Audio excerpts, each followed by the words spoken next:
Depuis le début des temps, nous avons cherché une compréhension plus profonde de nos expériences et de notre existence. Des civilisations ont surgi, d'autres disparu, laissant derrière elles des traces de sagesse.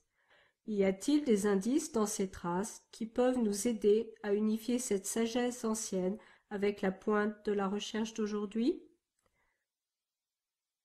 Pouvons-nous voir la nature de façon plus holistique, ce qui permettrait de résoudre la plupart des problèmes auxquels notre monde d'aujourd'hui doit faire face? Êtes-vous prêt à traverser l'horizon des événements?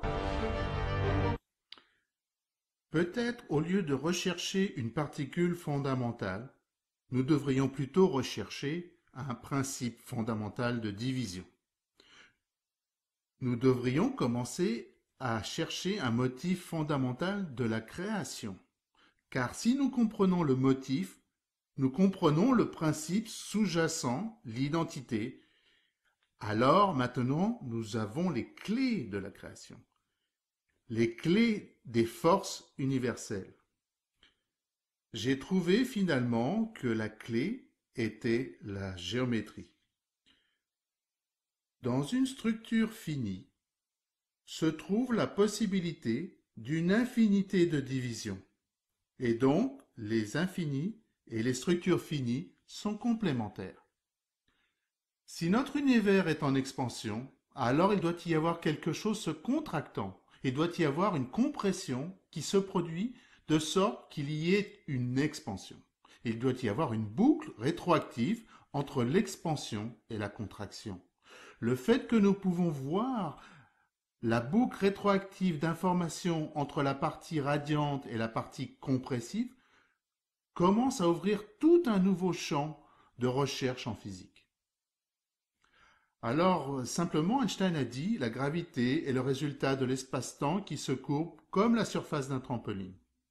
Ce que nous disons dans cette publication, oui, quand l'espace-temps se courbe, il ne fait pas que se courber, mais il tourne en même temps, comme l'eau se vidant dans une canalisation. Et cela génère le spin. Et c'est la source de tous les spins de chaque chose. Maintenant, quand vous regardez la nature, vous pouvez voir ces dynamiques.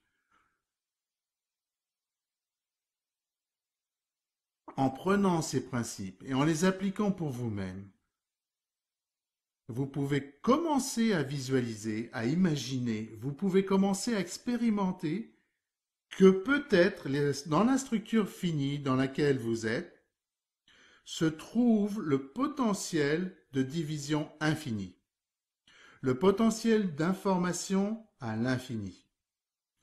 Vous transférez ces informations au travers de vos limites jusqu'à l'infini de l'univers, et ça en vous. Tout ce que nous voyons dans l'univers n'est juste qu'une division de cette densité d'énergie du vide sous différentes échelles. La résolution biologique est le lien entre l'immense et le petit. Vous êtes l'horizon des événements.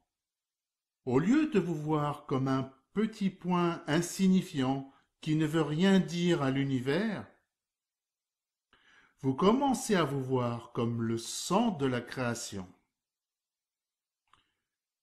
Tous les autres sont le centre de leur univers. Et donc, nous sommes tous égaux et nous sommes tous un.